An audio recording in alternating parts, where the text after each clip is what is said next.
देश में दंगा प्रायोजित किया गया। मोदी विरोधी कुछ ताकतों ने देश के कुछ मुसलमानों को मोहरा बनाया। अभी तक की तहकीकात में पता चला है कि कुछ हद तक इस दंगे में इस्तेमाल हुआ पैसा भी बाहर से आया है। लोग हिंदुस्तान के थे, साजिश पाकिस्तान में, टर्की में, कुवैत में, कतर में बैठे कुछ लोगों ने रची। लगातार 2 जुमे से देश में अलग अलग शहरों में हिंसा फैलाई गई। डर इस बात का है कि अगले जुमे भी देश में कुछ ऐसा हो सकता है। इस बार दंगे कराने का तरीका एकदम अलग है। सोशल मीडिया का इस्तेमाल हो रहा है। एक ही पोस्टर अलग अलग शहरों में फैला दिया जाते हैं, बच्चों के हाथ में पत्थर थमा दिए जाते हैं, सीक्रेट मीटिंग्स करके लोगों को एक खास जगह पर बुलाया जाता है और 1.5 से 2 घंटे तक तनाव पैदा किया जाता है। पत्थर चलाए जाते हैं। ये सब कुछ प्रयागराज में, सहारनपुर में, कानपुर में बैठकर तय नहीं हुआ। ये साजिश कुछ हिंदुस्तान विरोधी ताकतों ने प्लान की है। देखिए एक्सक्लूसिव रिपोर्ट में बेहद ही सनसनीखेज खुलासा।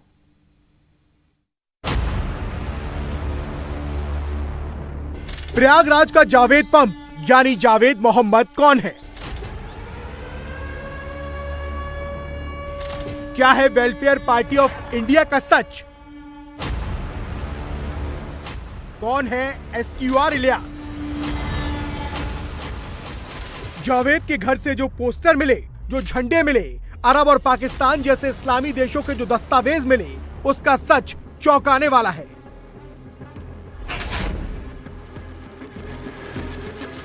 फ्रेटर्निटी मूवमेंट क्या है? पोस्टर पर आफरीन फातिमा की फोटो का सच क्या है? ये 24 से आगे का 26 वाला प्लान है। इसमें आफरीन का नाम भी है, आयशा रैना वाला एंगल भी है। ये एक बहुत बड़ा खुलासा है। एक एक थ्रेड विस्फोटक है, एक एक डिटेल चिलिंग है। हिंदुस्तान को लिंचिस्तान बताने वाली Afreen Fatima all over world trend क्यों कर रही है? इस ट्रेंड का आफरीन फातिमा का असली हैंडलर कौन है? हैशटैग विद आफरीन फातिमा ये पाकिस्तान के टॉप ट्रेंड्स में से एक क्यों है? 24 घंटे पहले आफरीन फातिमा के फेवर में पाकिस्तान में जो ट्रेंड हुआ वो अभी भी ट्रेंडिंग टॉपिक क्यों है? लोकेशन बदलिए, कतर का टॉप ट्रेंड देखिए, hashtag stand with Fatima, hashtag Muslim in India. घंटे 2 घंटे नहीं बल्कि 20 घंटे से यही चल रहा है। टर्की में भी इस वक्त यही हो रहा है, वही हैशटैग घूम रहा है। हर देसी लोकेशन के, हर विदेशी डेस्टिनेशन के, भारत विरोधी मुहिम में शामिल हर कैरेक्टर के डायरेक्ट या इनडायरेक्ट कनेक्शन के सबूत मिल गए हैं।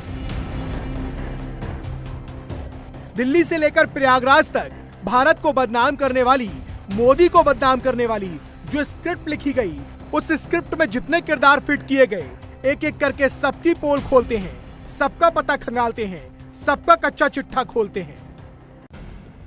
मोदी को घेरने वाले, हिंदुस्तान में इस्लामोफोबिया वाला नैरेटिव चलाने वाले हर किरदार के तार प्रयागराज और दिल्ली के 2 लोकेशन से जुड़े हैं। पहले एक एक करके इस थ्रेड को डिकोड करते हैं। इस थ्रेड का सबसे इंपॉर्टेंट पॉइंट है वेलफेयर पार्टी ऑफ इंडिया, जिसके राष्ट्रीय अध्यक्ष हैं एसक्यूआर इलियास। दिल्ली दंगे के आरोपियों में से एक उमर खालिद का नाम तो आपने सुना होगा। एसक्यूआर इलियास उसी उमर खालिद के पिता हैं। प्रयागराज हिंसा का आरोपी मोहम्मद जावेद उर्फ जावेद पंप प्रयागराज में इसी वेलफेयर पार्टी ऑफ इंडिया का प्रदेश महासचिव है।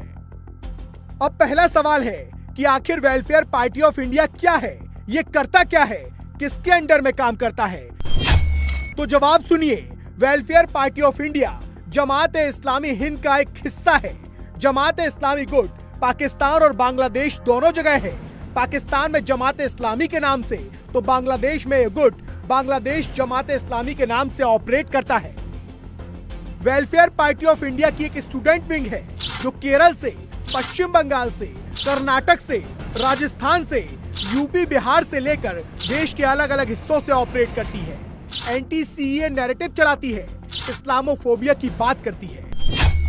इस स्टूडेंट विंग का नाम है फ्रेटर्निटी मूवमेंट और मोहम्मद जावेद की बेटी आफरीन फातिमा इसी स्टूडेंट विंग की 6 सचिवों में से एक है। इसकी वेबसाइट पर पूरी डिटेल मौजूद है। एक लाइन में कहें तो फ्रेटर्निटी मूवमेंट की नेशनल टीम में आफरीन फातिमा का नाम शामिल है।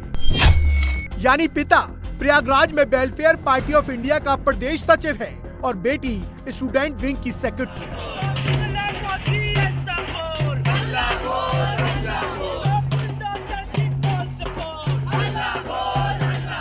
अब आप सोचेंगे कि हम इनकी बात क्यों कर रहे हैं। जवाब इन तस्वीरों में है। जब से प्रयागराज में जावेद पंप के घर पर बुलडोजर चला है, तब से लेफ्ट विंग, विदेश में बैठकर एंटी इंडिया मुहिम चलाने वाले गैंग प्रयागराज के आरोपी मोहम्मद जावेद और आफरीन फातिमा के फेवर में माहौल बना रहे हैं। पिछले 48 घंटे में stand with Afreen Fatima, stop state terror, Muslim live matters और मुस्लिम इन इंडिया जैसे हैशटैग्स सुनियोजित तरीके से ऑल ओवर वर्ल्ड ट्रेंड करवाए गए। भारत विरोधी प्रमोशन में कोई कमी ना हो, इसके लिए मंगलवार शाम को वेलफेयर पार्टी ऑफ इंडिया के राष्ट्रीय अध्यक्ष और उमर खालिद के पिता SQR इलियास ने कैमरे पर आकर वही मुसलमान खतरे में है वाले नैरेटिव के साथ एक नया टेप ऑन कर दिया। जावेद मोहम्मद को भी बेकसूर बताया, आफरीन फातिमा को भी क्लीन चिट दे दी।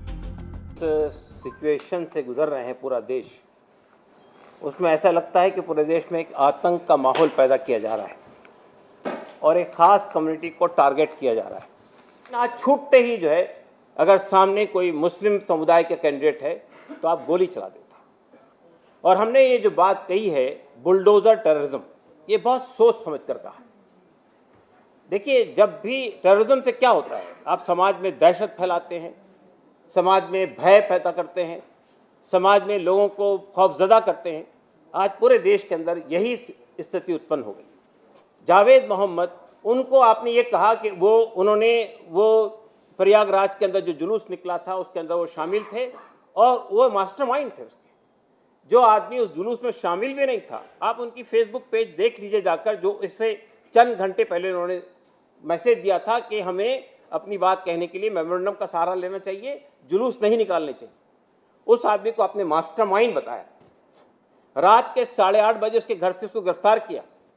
हम समझते हैं कि आफरीन फातिमा को भी टेरराइज किया जा रहा है। जिस उनके अल्फाज SP इलाहाबाद ने कहे हैं, उससे ऐसा लगता है कि उनके टारगेट में आफरीन फातिमा भी है।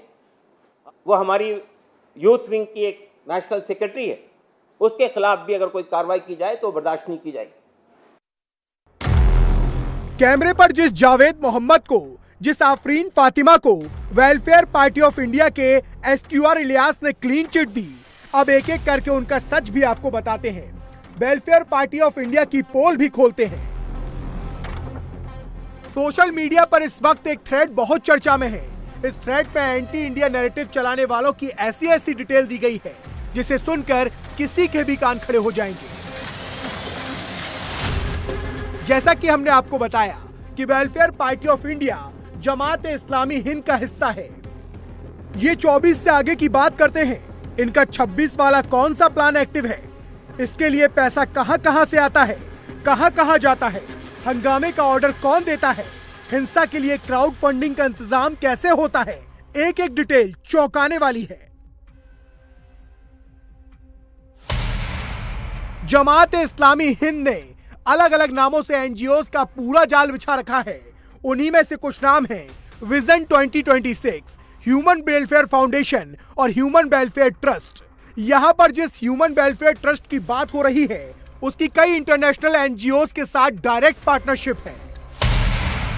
ह्यूमन वेलफेयर ट्रस्ट नाम की संस्था का एक अहम सपोर्टर टर्की की इंटेलिजेंस एजेंसी से जुड़ा NGO IHH यानी ह्यूमैनिटेरियन रिलीफ फाउंडेशन है। IHH क्या है, ये समझने के लिए इन हेडलाइंस को गौर से पढ़िए। सीरिया में यह फाउंडेशन आतंकवादी संगठन ISIS को सपोर्ट करता है। खूंखार आतंकी संगठन अल-कायदा से भी इस फाउंडेशन के डायरेक्ट लिंक्स हैं। और ये हवाई बातें नहीं, खुद विदेशी मीडिया में इस बात का खुलासा हो चुका है। एक और चौंकाने वाला फैक्ट है कि जिस IHH यानी ह्यूमैनिटेरियन रिलीफ फाउंडेशन से ह्यूमन वेलफेयर ट्रस्ट समर्थन लेता है, उसे इजराइल ने एक आतंकवादी संगठन घोषित कर रखा है। आतंकी संगठन हमास और अल-कायदा से जुड़े होने की वजह से इजराइल में IHH पर प्रतिबंध है। अब सवाल यह है कि ऐसी संस्था से ह्यूमन वेलफेयर ट्रस्ट का कनेक्शन क्या एस्टैब्लिश करता है। बात सिर्फ टर्की की नहीं, ह्यूमन वेलफेयर ट्रस्ट को तो कुवैत से भी फंडिंग होती है, पैसे मिलते हैं। कुवैत की सरकार सीधे तौर पर ह्यूमन वेलफेयर ट्रस्ट को फंड देती है। गौर से देखिए, बैक टू बैक 5 ट्रांजैक्शन के सबूत आपके सामने हैं। यूएस डॉलर में कमिटमेंट के नाम पर फंडिंग होती है। एक देश जहां से भारत को लेकर बहुत कुछ फैलाया गया, उसका नाम है कतर। मगर कतर जैसा देश कैसे भारत में मौजूद मोदी विरोधियों को दाना देता है, इसका सबूत भी देखिए। ह्यूमन वेलफेयर ट्रस्ट को कतर चैरिटी नाम का एनजीओ भी सपोर्ट करता है, इसका पार्टनर है। मगर आपको जानकर हैरानी होगी कि कतर चैरिटी नाम की संस्था कट्टरपंथी संगठन मुस्लिम ब्रदरहुड को डायरेक्ट फंडिंग करता है। जब हमने इसको गहराई से चेक किया तो एक और हैरान कर देने वाली बात पता चली। कतर चैरिटी न सिर्फ विदेशों में मुस्लिम ब्रदरहुड और उसके संगठनों को फंड करती है, बल्कि अपने प्रोपेगेंडा चैनल अल जजीरा की मदद से प्रमोट भी करती है। कतार चैरिटी है वो ये गौर करने वाली बात है कि वो मुस्लिम ब्रदरहुड को भी सपोर्ट करती है। सेम मुस्लिम ब्रदरहुड जहाँ से प्रयागराज हिंसा के एक वीक पहले हैशटैग फंड हुआ था, तो एक पूरा कार्टेल है इंटरनेशनल लेवल पे जो एक पूरा कैंपेन भारत के खिलाफ चलाते हैं। कई सारी हिंसा में भी फंडिंग आती है। में जो हिंसा हुई उनसे एक वीक पहले इजिप्ट की एक एजेंसी है, international organization for the support of the prophet of Islam. इस एजेंसी ने भारत के खिलाफ भारत के जो प्रोडक्ट है उसको बाइकआउट करने के लिए एक कैंपेन चलाया था ट्विटर के माध्यम से। बाद में जाके खाड़ी के कई देश, पाकिस्तान और भारत के कुछ हैंडल ने उसका सपोर्ट किया था। तो ये जो एजेंसी है जिसने ये हैशटैग स्टार्ट किया था, वो मुस्लिम ब्रदरहुड नाम की एक संगठन है, उसका वो साइकोलॉजिकल वॉरफेयर का एक पार्ट है। अब ये सिर्फ संयोग नहीं हो सकता कि Qatar charity human welfare trust को सपोर्ट करती है और आफरीन फातिमा उसी प्रोपेगेंडा आउटफिट चैनल अल जजीरा पर जाकर लाइव बैठ जाती हैं, विक्टिम कार्ड खेलने लगती हैं और non stop anti India agenda चलाती हैं। रिसर्च के दौरान हमें वेलफेयर पार्टी ऑफ इंडिया की स्टूडेंट विंग का ये वीडियो मिला। गौर से देखिए, वीडियो के स्क्रीनशॉट में बड़े बड़े लेटर में लिखा है एंटी सीए। इसी का दूसरा वीडियो खंगालने पर डाउट कंफर्म हो गया। फेटर्निटी मूवमेंट का क्लियर मैसेज है, रिजेक्ट सीए, एनआरसी, एनपीआर। जानते हैं क्यों? ह्यूमन वेलफेयर ट्रस्ट आज से नहीं, साल 2012 से ही रोहिंग्या मुसलमानों की मदद करता आया है। तो यही एक बड़ी वजह है कि वो सीए एनआरसी के खिलाफ है। ये सिर्फ एक नाम नहीं है, इसमें पीएफआई भी है। पीएफआई पर भी टर्की की खुफिया एजेंसी से जुड़े आईएचएच यानी ह्यूमैनिटेरियन रिलीफ फाउंडेशन के साथ 2018 में मीटिंग करने के आरोप लग चुके हैं। अब आप अच्छी तरह से समझ गए होंगे कि मोदी को घेरने के लिए, इंडिया को बदनाम करने के लिए एक कॉन्स्पिरेसी रची गई। इस साजिश के तार इंडिया से जुड़े हैं, टर्की से इसके लिंक हैं, कतर में टूल किट एक्टिव है, कुवैत में प्रोपेगेंडा मशीनरी को काम पर लगा दिया गया है, पाकिस्तानी हैंडलर्स भी दिन रात सक्रिय हैं। जो बातें की नूपुर शर्मा ने और नवीन जिंदल ने, उसके बाद हम देख रहे हैं कि बहुत से भारत के बहुत से शहरों में मुसलमान एहतजाज भी कर रहे हैं। रांची में बहुत कुछ लोग वहाँ शहीद भी हुए मुसलमान। और रांची जो है, बताता चलूँ कि उत्तर प्रदेश में नहीं है, झारखंड है, नॉर्थ ईस्ट ईस्टर्न स्टेट है, वहाँ उसका कैपिटल है। तो काफ़ी इस वक्त एक गुस्सा तो है मुसलमानों में और भारत ने, बल्कि भारत में क्या पूरी दुनिया में ही एक गुस्सा है भारत की बीजेपी के ख़िलाफ़ और हुकूमत के ख़िलाफ़ भी।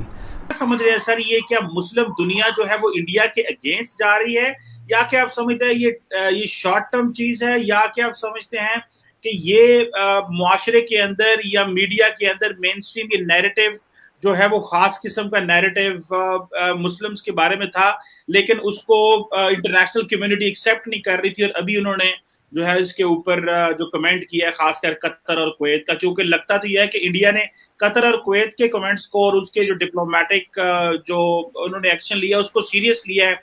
इंडिया टीवी हर वक्त हर जगह डाउनलोड करने के लिए सर्च करें India TV news Google play store या ऐप स्टोर पर।